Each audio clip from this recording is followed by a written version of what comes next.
You know that feeling when you read a sentence and it just stops you? Like it's so powerful, so perfectly put together, it almost feels like some kind of magic. Well, today we're going to pull back the curtain on that magic. We are going to deconstruct what makes powerful writing actually work by looking at an absolute master of the craft, H.L. Mencken. Okay, just listen to this. Democracy came into the Western world to the tune of sweet, soft music.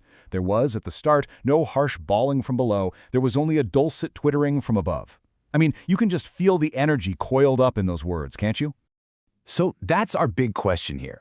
What is it exactly that makes these words hit with such incredible force? It's clearly not just what he's saying, but how he's saying it. And that's the puzzle we're going to solve together, piece by piece. To really get this sentence, we've got to get inside the writer's head. We need to look at the specific tools he used to build not just this one passage, but his entire, unmistakable style. Because here's the thing.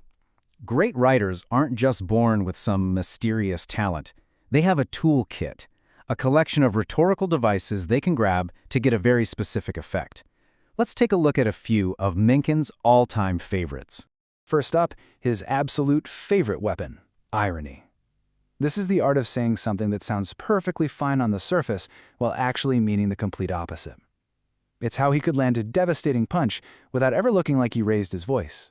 Next in his bag of tricks is antithesis. This is all about creating tension. You take two clashing ideas, like above and below or sweet and harsh, and you put them side by side in a really balanced structure.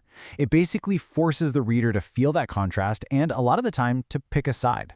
And finally, we've got hyperbole. Now, this isn't just about wild exaggeration for a cheap laugh. No, in the hands of a master like Mencken, this is a tool of pure precision. By blowing his case way out of proportion, he forces you to see the one core truth he's trying to get at. But, it's not just about these individual tools. Mencken's whole approach to writing can really be boiled down into 4 key lessons. You can think of these as the blueprints for building prose that really packs a punch. So here they are, the big 4. First, your voice is everything. It has to be unmistakable. Second, you have to write for the ear. Rhythm is just as important as the meaning of the words. Third, use exaggeration, not to be sloppy, but to be sharp. And finally, whatever you do, don't be predictable. Surprise is what keeps people reading. These are the clues we need to crack our puzzle. So let's just take that third lesson, on exaggeration. Mencken could have just plainly written, "The average person is unintelligent." Boring, right? Instead, he invents this mock-scientific term, homo boobians. See how that works? The exaggeration isn't just funny, it makes his contemptuous argument absolutely unforgettable. And, weirdly enough, incredibly precise.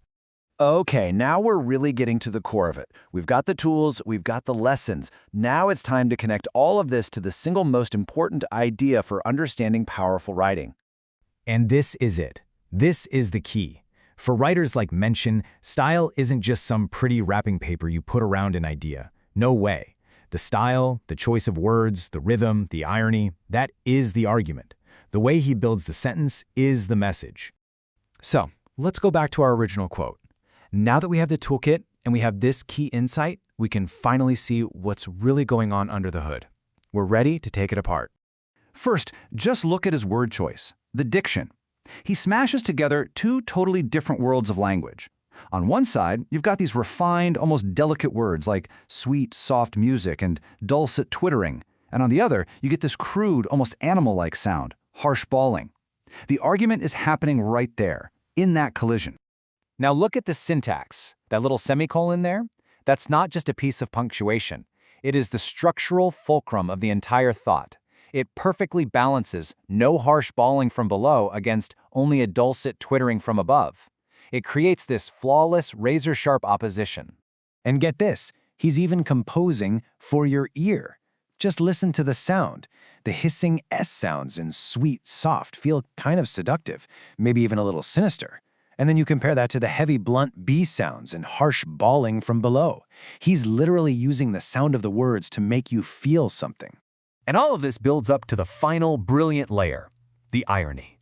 The whole passage pretends to be praising the gentle start of democracy, but every single word is laced with poison. Sweet, soft music makes it sound like cheap entertainment. And dulcet twittering?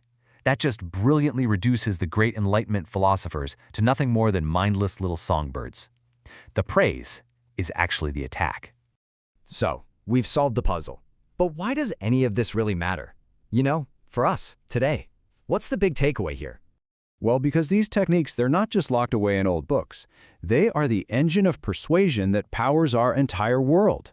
You see them in political speeches, in news editorials, in every advertisement you watch, and all over your social media feed. They are literally everywhere.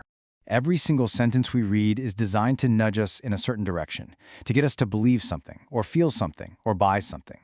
Understanding how these sentences are built isn't just some boring academic exercise. It's a crucial skill for getting by in the modern world. It gives you the power to see the nudge for what it is. And that really brings us to the final thought. The reader who understands how sentences actually work is the one who gets to decide, consciously, deliberately, whether or not to be nudged. And in a world that is constantly trying to move you, that power of decision, that is not a small thing at all. It might just be one of the most important skills you can have.